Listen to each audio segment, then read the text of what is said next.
Seja bem-vindo ao nosso canal. Nesse vídeo veremos a Assembleia dos Estados Gerais convocada pelo rei Luís XVI em 24 de janeiro de 1789.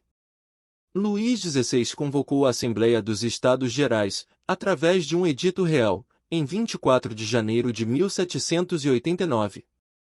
Cartas de convocação foram enviadas a todas as províncias prescrevendo os métodos de eleição de deputados para a composição da Assembleia, representando cada estado. A respeito da eleição de deputados, as primeira e segunda ordens formavam uma espécie de assembleia interna para eleger os seus. Todos os membros pertencentes ao clero e à nobreza podiam se candidatar. No terceiro estado, por sua vez, as eleições internas eram mais complexas e passavam por algumas fases. Somente homens com mais de 25 anos poderiam se candidatar e eram selecionados pelas assembleias de bailliage, as cortes reais. Com efeito, é possível notar como a própria conformação da Assembleia contava com determinadas limitações, ainda que se pretendesse, e fosse, de fato, naquele contexto, uma força representativa dos diferentes segmentos da sociedade francesa. Como exemplo, tem-se o fato de que os deputados do terceiro estado que fossem participar da Assembleia teriam que dispor de uma quantia de dinheiro, uma vez que deveriam arcar com as despesas de sua passagem e hospedagem pelas várias semanas em que ficariam no lugar de reunião, mas muitos não possuíam tais condições.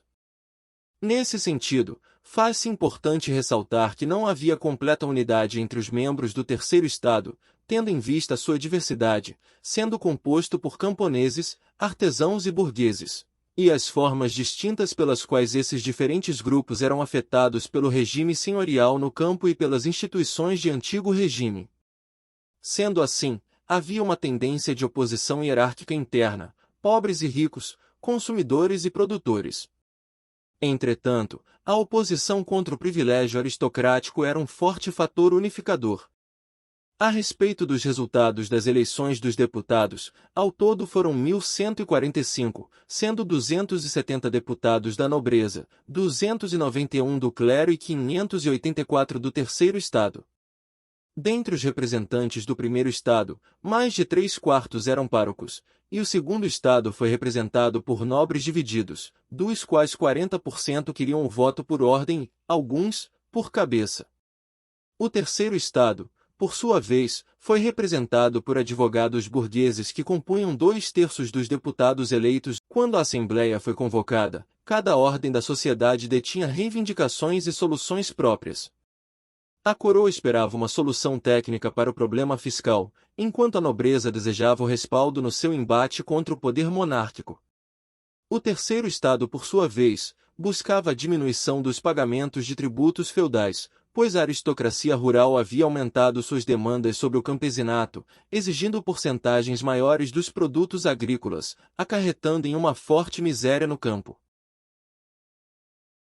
Os deputados escolhidos eram responsáveis pelo recebimento e organização dos cadernos de reclamações, cahiers de doléance, para levar à Assembleia.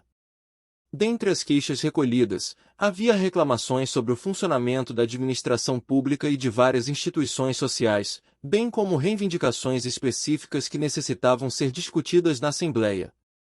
Muitas delas se referiam à questão agrária e solicitavam o abrandamento dos tributos senhoriais ou até sua total suspensão. Algumas das argumentações presentes nas queixas tinham embasamento ou reproduções das doutrinas do Iluminismo, o que demonstrava o quanto essa corrente havia penetrado na sociedade e na opinião pública. A Assembleia dos Estados Gerais teve seu início em 5 de maio de 1789, no Hotel des Menus Plaisirs, em Versalhes.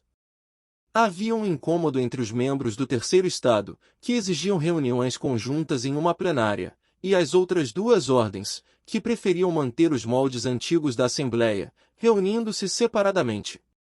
Essa atitude foi interpretada pelos representantes do terceiro estado como se a nobreza e o clero não estivessem dispostos a abrir mão de seus privilégios. No entanto, haviam membros das outras ordens que concordavam com a necessidade das reuniões serem conjuntas, em prol do estabelecimento de uma concórdia entre as ordens, o que não ocorreu de início. Além disso, os representantes do terceiro estado também exigiam o voto por cabeça, visto que os votos uníssonos poderiam acarretar sua derrota. Em 28 de maio de 1789, Emmanuel Joseph Sieyès, ou Abade Sieyès, membro da Assembleia, propôs que o terceiro Estado procedesse com a verificação de seus próprios poderes e convidasse as outras duas ordens a participar.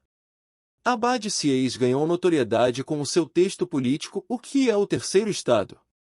Quest sec letierzétata, no qual o autor escreve reivindicações de direitos para o terceiro Estado, ao defender que este conformava a nação francesa e que, portanto, deveria constituir uma Assembleia Nacional sem benefício de privilégios.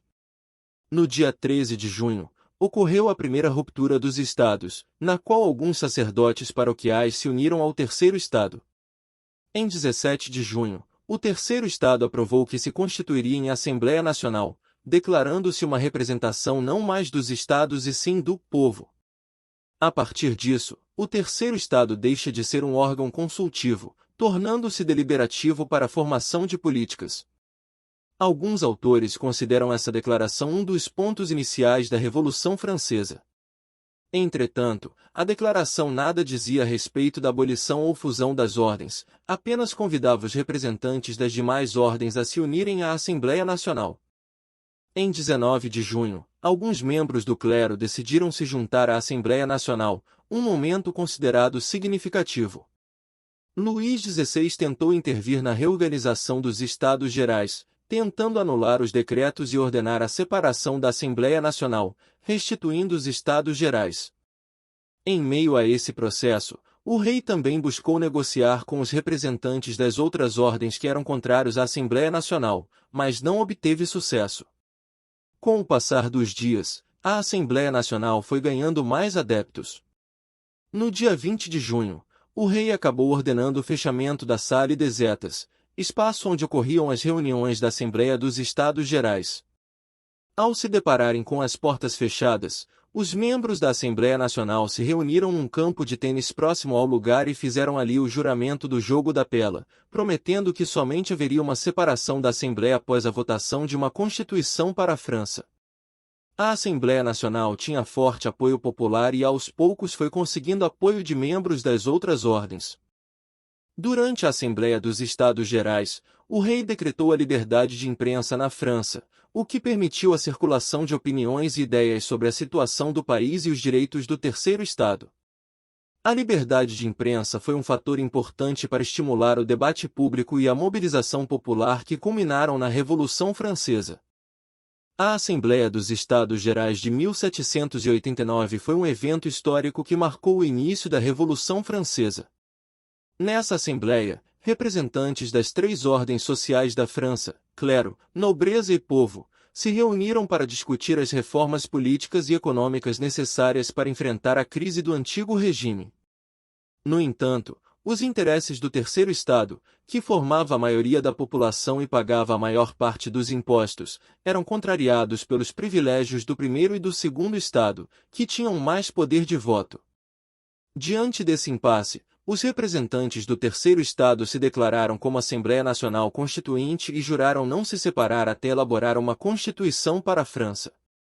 Esse ato desafiou a autoridade do rei Luís XVI e deu início a uma série de acontecimentos que culminaram na queda da monarquia absolutista e na proclamação da República.